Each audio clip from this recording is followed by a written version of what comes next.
でこのように耐えるということをしていると筋肉が固まって緊張してしまいます。緊張するとですね、筋肉の奥の方、芯の部分にコリができてしまいます。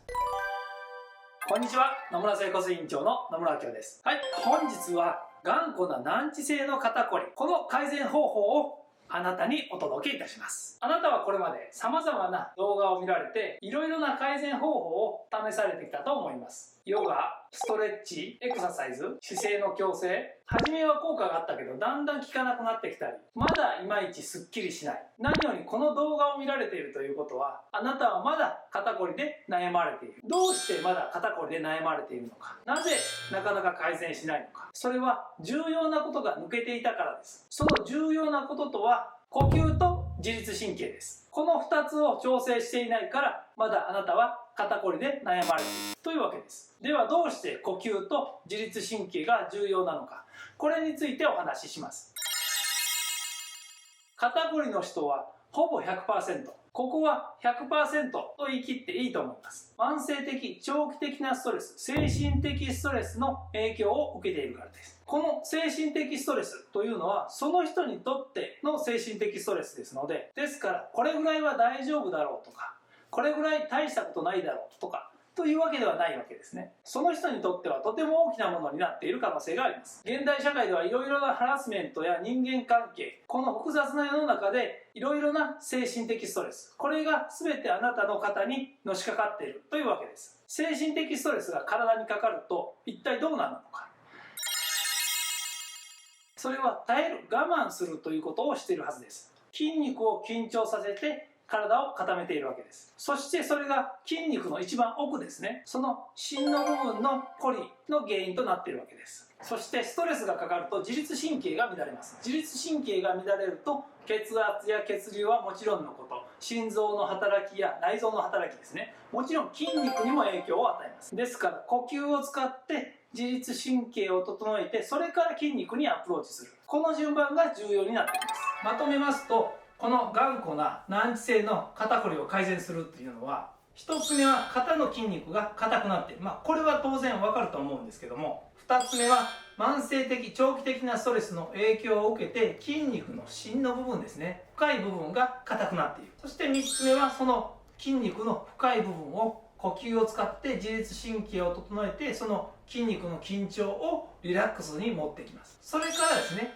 肩こりの筋肉にアプローチする。この順番が必要になってきます。それでは本日はこの順番を踏まえて改善方法をお伝えしていきます。はい、それでは早速その改善方法を行っていきます。本日は2種類のエクササイズを行います。一つはストレッチです。ストレッチをしてからもう一つは筋肉に力を入れて抜く、力を入れて脱力というのを行います。この2種類を行います。1つ目はこの前腕ですね、手首のストレッチを行います。で、やり方は手首をこう反らすだけなんですけども、ちょっとコツがあってですね、こういうふうに手を組んでいただいて、しっかり手を組んでいただいて、そのまま手首をひっくり返すような感じで伸ばします。で、この時ですね、息を吸って止めて伸ばす。で、伸ばした時に息をふーっと吐く感じですね。いいですかね。もう一回いきますね。手を組んで息を吸って鼻から吸って、そして手首をひっくり返して、この位置まで来たら息をふーっと吐きます。そしてこの腕の高さですね、腕の高さは肩の高さに水平に行います。横からいきますね。この状態で組んで息を吸って止めて吐きながら伸ばします。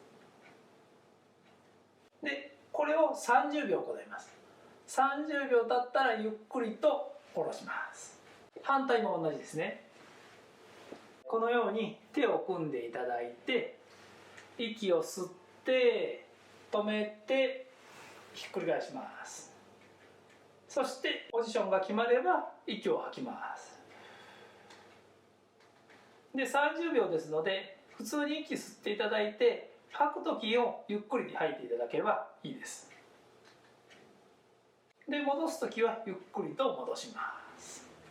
で右30秒左30秒ですね。30秒以上やっていただければいいです。で最初これがきつい場合はですね、ひっくり返すのきつい場合はもう緩めにやっていただいても構いません。この肩の高さまで上げるときつい人はもう少し手前でも構いません。ですごい効いてるなっていうより、効いてるところからちょっと戻してもらう方が非常にいいんですけどね。で慣れてくるとこの肩の高さでもそんなにテンションかかってるなっていう感じはなくなるんですけども、だいたいこれぐらいの高さで構いません。はい、これが1つ目です。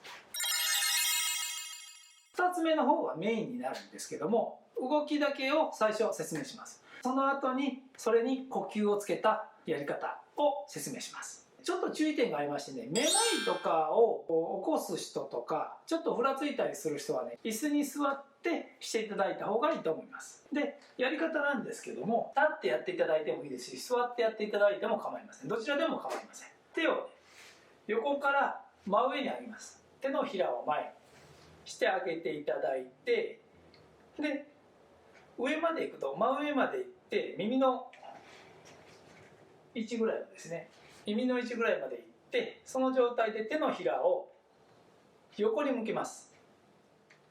外側ですね、両方とも外側。この状態で肘から下げていきます。下げていっていっぱいまで下がったら、今度は首を上に上げます。首がねきつい人は最初は手だけでも構いません。で慣れてくるとこれを同時に行います。手のひらを前に向けて両手を上げます。そして手のひらを両サイド外側に向けて、その状態でぐーっと肘から下げていきます。でいっぱい下がったら今度は首を上に上げます。でこの状態ですね、この状態になると背中の筋肉とか首の筋肉がキュッと縮んでるはずなんですよ。力が入っている感じになっていると思います。でこの力を入れてですね、この姿勢で力を入れて、そして3秒から5秒その状態をキープして一気に脱力する。これを3セットから5セットぐらいしていただきます。でもう一度やり方ですね、やり方だけ説明しますね。手のひらを前に向けて、上に上げますね。そして手のひら両サイドを外に向けます。そしてその状態でぐーっと下げます。この時一緒にね、首も慣れてくると一緒に首を動かしてもらっても構いません。でこの状態で3秒、1、2、3、そして一気に脱力をで、これに呼吸を合わせます。じゃあ呼吸を合わせたパターンですね。呼吸を合わせて行いますね。吸って止めて下ろして3秒、脱力するときに一気に吐くというパターンで行います。いいですかね。吸いながら上げます。で手が上までいったら止めます。息を止めて、そして止めた状態のままでこのポジションまで持ってきます。そして3秒、1、2、3秒経ったら一気に脱力を、その時に一気に息を吐きます。この息を吐く時は口からでも構いません。そして息を吸う時はできるだけ鼻から行ってください。ではもう一度初めからいきますね。今度は呼吸を合わせて行います。だいたい足は立ちやすい位置で構いません。ちょっと腰幅とか肩幅ぐらいが立ちやすいと思いますので、その状態で手をこう上げていくんですけども、息を吸いながら上げます。息を吸いながら上げて、そして上までいったら手のひらを外に向けて、でその状態で息を止めて手を下げながら首を上に上げます。でこの状態で息が止まったまま3秒ですね。1、2、3で一気に息を吐きながら脱力します。この時ちょっと猫背ぐらいになっても構いませんので、力を入れて一気に抜く、力を入れて一気に抜くというのが重要になってきます。じゃあもう一度いきますね。息を吸いながら手を上げます。そして上で手のひらを外に向けて息を止めます。で息を止めた状態で手を下げながら首を上に上げます。でこの状態で3秒、1、2、3 3秒経ったら一気に脱力します。注意点がありましてですね、肩こりの人が絶対にしてはダメなことですね、絶対しないでほしいことっていうのがあるんですけども、それは強く揉むと強く押すということです。マッサージや指圧、これをすると筋肉が余計硬くなるんですね。揉んだ時はね、気持ちよくてなんかほぐれたような感じになると思うんですけど、その揉んだり強く押したりすると筋肉っていうのは余計硬くなるんですよ、その後ですね。ですからこれは絶対にしないでほしいですね。今お話ししたような手首のストレッチをしてから首と肩の筋肉に力を入れて抜く、力を入れて抜くというのをしといていただければ、筋肉の奥の方からほぐすことができますので。あともう一つ注意点がありまして、最初の1週間はね、軽めにしていただいた方がいいです。筋肉に力を入れてますんで、筋肉痛になったりする場合があるんで、最初の1週間はこの肩周りがね、だるくなるかもしれないですけども、それ続けていただくともうすっきりしてきますので、はい。そしてですね、これをいつするかなんですけども、で理想を言えば寝る1時間前までにお風呂に入っていただいて、そのお風呂に入った直後ぐらいが理想です。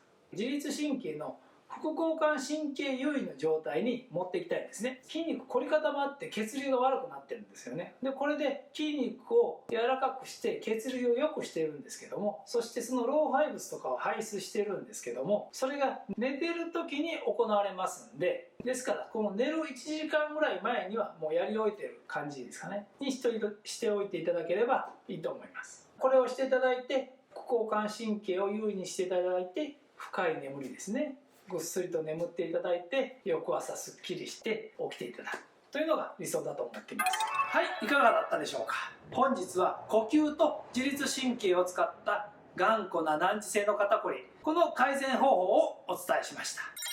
チャンネル登録もよろしくお願いします。それでは次回の動画でお会いしましょう。